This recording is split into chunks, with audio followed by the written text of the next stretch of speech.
Assalamualaikum warahmatullahi wabarakatuh. Bismillahirrahmanirrahim. Pembahasan Nahwu Dasar Kitab Mukhtasar Jiddan halaman ke-8 tentang bab tanda-tanda i'rab khofat. Alhamdulillah, setelah kita mengetahui tanda-tanda i'rab khofat atau i'rab jar itu ada 3, yaitu harokat kasrah, huruf ya, dan harokat fathah, maka kali ini kita akan membahas satu persatu dari tanda khofat itu sendiri. Seperti pada harokat fathah. Fathah menjadi tanda i'rab khofat itu bertempat pada kalimat apa saja. Nah, hal itu yang akan dibahas pada kesempatan kali ini, dimulai dari tanda utama i'rab khofat, yaitu kasroh. Bismillahirrahmanirrahim. Fa'ammal kasratu fatakunu alamatan lil khofdi fi salasati mawadi'ah. Fil ismil mufradil munsyarifi wa jam'it taksiril munsyarifi wa jam'il muannatsis salimi. Fal ismul mufradu nahwu marartu bi zaidin wal fata. Wa jam'ut taksiri nahwu marartu bir rijali wal usara wal hunudi. Wa jam'ul muannatsis salimu nahwu marartu bil hindati. Wal munsyarifu ma'nahu alladhi yakbalu syarfah. Wasyarfu huwa tanwinu. Walil asma'il lati taqbalu tanwinah aw la taqbaluhu alamatun tu'rafu biha tutlabu minal mutawwalati. Bismillahirrahmanirrahim. Penjelasan di sini membahas tentang harokat kasroh menjadi tanda-tanda i'rab khofat, itu bertempat pada beberapa kalimat. Fa'ammal kasratu fatakunu alamatan lil khofdi. Fa'ammal kasratu, maka adapun harokat kasroh, fatakunu, maka itu menjadi apa harokat kasroh tersebut?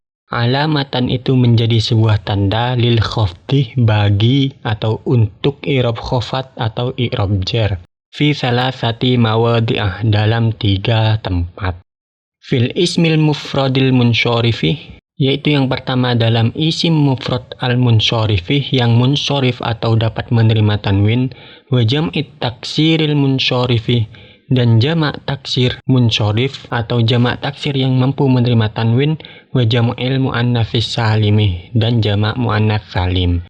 Jadi harokat kasroh itu menjadi tanda i'rab khofat atau jar itu bertempat pada 3 tempat.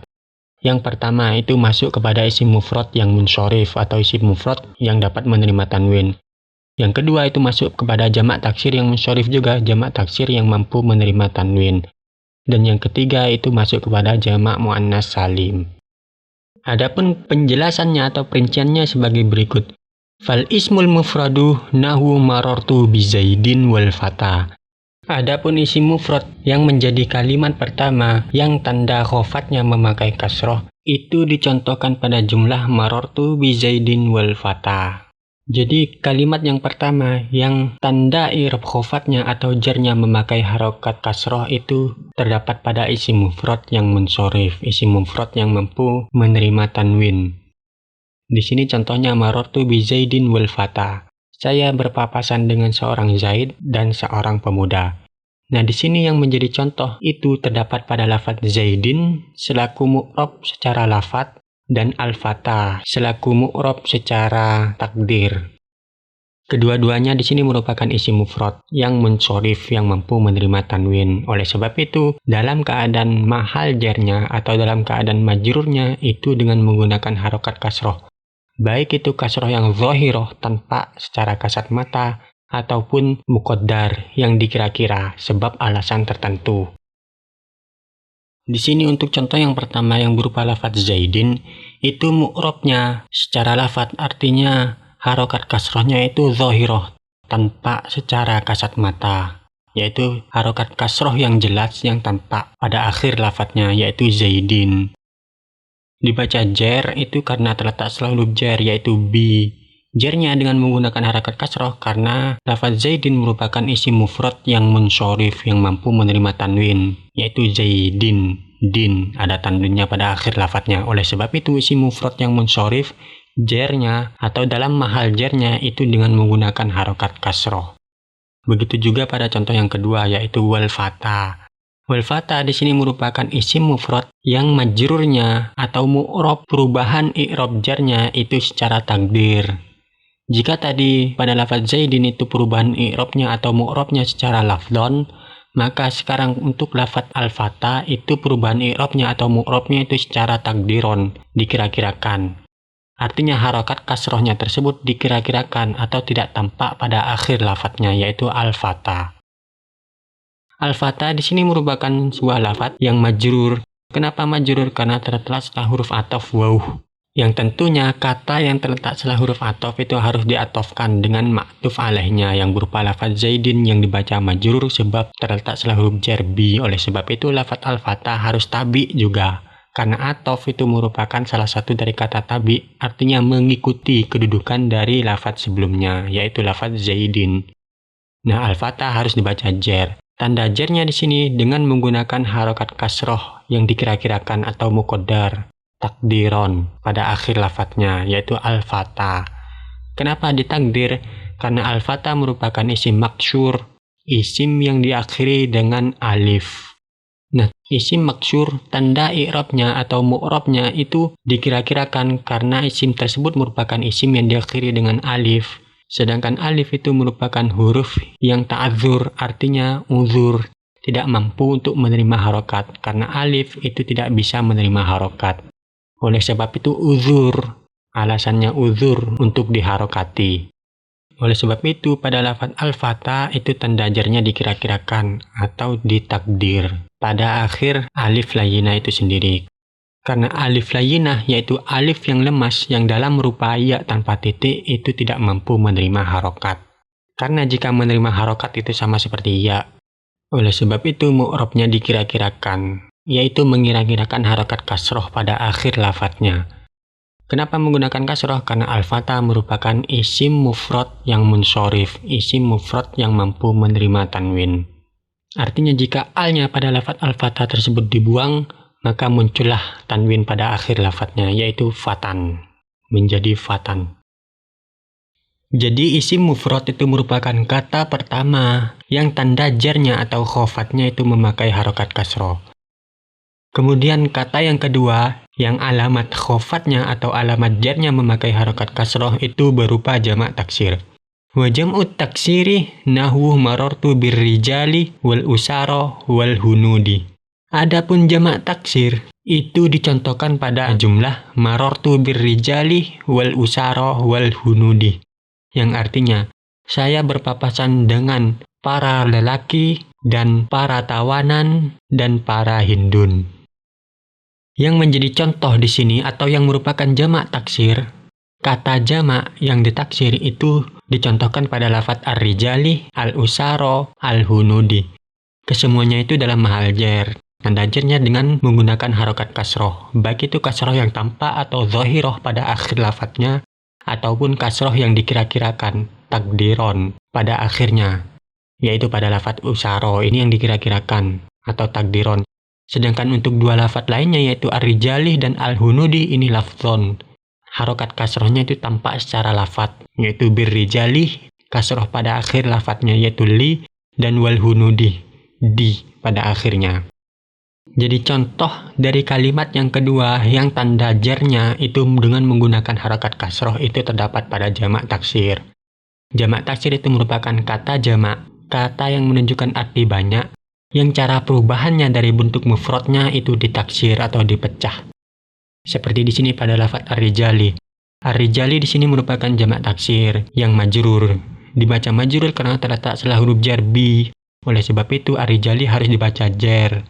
Bentuk mufradnya di sini adalah lafadz rajulun yang artinya orang laki-laki.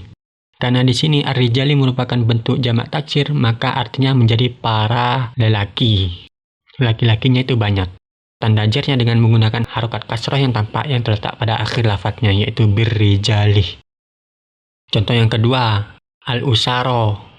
Ini juga merupakan jamak taksir yang artinya itu adalah para tawanan. Yang tanda jarnya di sini dengan menggunakan harokat kasroh yang dikira-kirakan atau takdiron. Harokat kasrohnya itu tidak tampak pada akhir lafadznya. Karena akhir lafadz al-usara itu berupa huruf alif, yaitu alif layyinah. Sedangkan alif itu tidak mampu menerima harokat. Oleh sebab itu, tanda harokat kasrohnya itu dikira-kirakan pada akhir lafadznya, yaitu huruf alif layyinah. Di sini mahalnya mahal jar karena terletak setelah huruf ataf, yaitu waw, yang tugasnya mengatafkan lafadz setelahnya, yaitu al-usaro, dengan lafadz ma'tuf alaihnya yang berupa lafadz ar-rijalih yang dibaca jar. Oleh sebab itu lafadz al-usaro harus dibaca jar juga karena tabi mengikuti lafadz sebelumnya. Begitu juga dengan lafadz al-hunudi, ini merupakan jamak taksir. Jamak taksir bentuk dari lafadz hindun. Tanda jarnya dengan menggunakan harokat kasroh pada akhir lafadznya, al-hunudi. Dibaca jar karena terletak setelah huruf ataf waw, sama seperti lafadz sebelumnya, yaitu lafadz al-usaro, yang tabi kepada lafadz sebelumnya. Nah, ketiga lafadz di sini yang berupa ar-rijali, al-usaro, dan al-hunudi itu merupakan jamak taksir.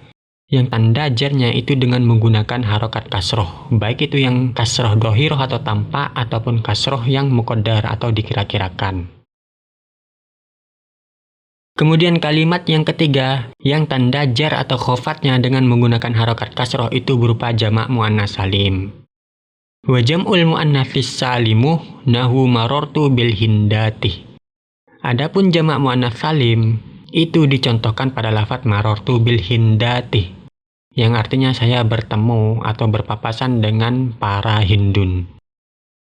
Nah, lafadz al-hindati ini merupakan jamak muannas salim, bentuk jamak muannas yang jamaknya itu salim, selamat. Artinya masih bisa dilihat bentuk mufradnya. Jika kedua huruf terakhirnya itu dibuang, hinda, itu merupakan bentuk mufradnya yang salim, karena bentuk mufradnya masih selamat, tidak diotak-atik, baik itu dari segi harokat maupun dari segi letak hurufnya. Itu maksud dari jamak muannas salim. Bentuknya masih selamat, artinya masih sama rupanya seperti bentuk mufradnya. Wal munsyarifu maknahu alladhi yaqbalu syarfah. Nah, adapun yang dimaksud dengan lafadz al-munsyarifu yang menempel pada isim mufrad yang munsyarif atau jamak taksir yang munsyarif, itu maksudnya itu adalah kalimat yang yaqbalu syarfah, mampu menerima syaraf. Apa itu syaraf? Wasyarfu huwa tanwinu. Adapun syaraf di sini yang dimaksud dengan syaraf itu adalah sebuah tanwin, huwa tanwinu. Jadi yang dimaksud dengan al-munsyarif itu adalah kalimat yang mampu menerima tanwin. Berbeda dengan lawan katanya, yaitu isim ghairu munsyarif, isim yang tidak mampu menerima tanwin. Nah, isim ghairu munsyarif itu sendiri ketika dalam jarnya atau mahal jarnya tidak memakai harokat kasroh, akan tetapi memakai harokat fathah. Oleh sebab itu, pada penjelasan isim mufrad dan jamak taksir, pada akhirnya tersebut ditambahi lafadz al-munsyarifu yang maksudnya adalah menerima tanwin, dapat menerima tanwin. Jadi untuk isim mufrad yang tidak menerima tanwin ataupun jamak taksir yang tidak mampu menerima tanwin, itu khofatnya dengan menggunakan fathah, bukan lagi dengan menggunakan kasroh. Walil asma'il lati taqbalut tanwinah aw la taqbaluhu alamatun tu'rafu biha tutlabu minal mutawwalati.